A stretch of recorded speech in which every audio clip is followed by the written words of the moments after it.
So even so, in many of the debates, there were very narrow majorities for the government. I can recall one late at night with the House baying for my blood because I moved an amendment on the Common Agricultural Policy on oils and fats, a very recondite issue and of no particular interest to most people at all. But we had a debate, and if you know the House of Commons when it's full and people have been in the bars and so on, there was constant interruptions, but we lost that debate by 5 votes. I don't think we had got nearer than that during the whole of that period. And that means that once the bill had passed, it put the Labour Party in a dilemma. And Harold Wilson tried to resolve that dilemma by committing the party to renegotiating the terms of entry which Ted Heath had obtained and which were in the Treaty of Accession. Thereafter, in the run-up to the 1974 election, he made further commitments, that's Harold Wilson as leader of the opposition, and promised in the election campaign of February-March 1974 a referendum on the issue once the terms of entry had been renegotiated. That sounds very good, but in fact, of course, the Labour hierarchy, including Harold Wilson, were wedded to the idea of common market entry and wanted to window dress some issues on which they could claim that they had renegotiated entry on advantageous terms. I think the renegotiations were a farce conducted by Jim Callaghan, who was Foreign Secretary. And at that time I was a small junior minister in the Department of Trade, working with Peter Shaw, of course, who was an ardent advocate of no entry. And we worked together, and I criticised Jim Callaghan, and he was very annoyed and upset over my criticism of his position. Harold Wilson had realised there would be a split in the Labour Party, and in the Labour government, more importantly, unless he compromised. So for the first time on record, and I think the only time it's ever happened in parliamentary history, he allowed members of the government to take their own decision of principle as to which side they supported. The yes campaign to stay in the common market and the no campaign to say that we should withdraw from the common market. I played a part, as many others did, in the campaign around the country, on television and so on. But the end result was that we lost by a 2-to-1 majority throughout the country. Now, that was very sad, but basically the referendum campaign was heavily weighted in favour of the status quo. The status quo was, we are in the common market, let us stay in. And it's much easier for people to support something which doesn't involve any major change than to vote for something which would have involved a major change by withdrawal.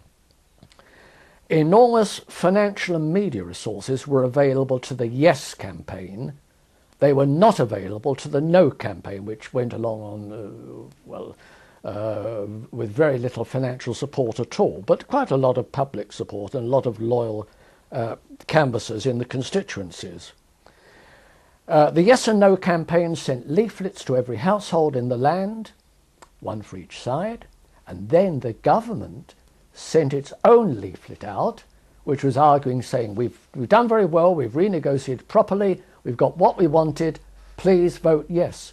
So there were 2 yes leaflets to 1 no leaflet. And I think that that helped the final result of the campaign. What also helped was that Harold Wilson made a clear statement in his leaflet that went to all households that the danger of economic and monetary union had been defeated by what had happened in the previous year and during the negotiations. This was wishful thinking, if not a deliberate lie, and as someone who admired generally Harold Wilson, I would say it was probably wishful thinking. Subsequent events proved, of course, that economic and monetary union was on the agenda, and of course it eventually came about. Since that referendum, which was a major issue in British parliamentary and indeed national history, there have been more EU treaties. each involving further loss of sovereignty to Brussels. Each step has been part of a continuous ratchet effect, whereby once power has been ceded to Brussels, it cannot be returned. Majority voting in the Council is not, as the pro-common marketeers would claim, is not sharing sovereignty. It is actually loss of sovereignty. Gestures have been made involving more consultation with national parliaments, which is almost meaningless. And at no stage has there been any attempt in the EU's history, unless dictated by national constitutional considerations, to consult or involve the people of the European Union in the major decisions which have been taken on their behalf. The evolution of the EU has been elitist and bureaucratic, not democratic. Everything has been top down, not bottom up, as you might expect in a democratic group of countries.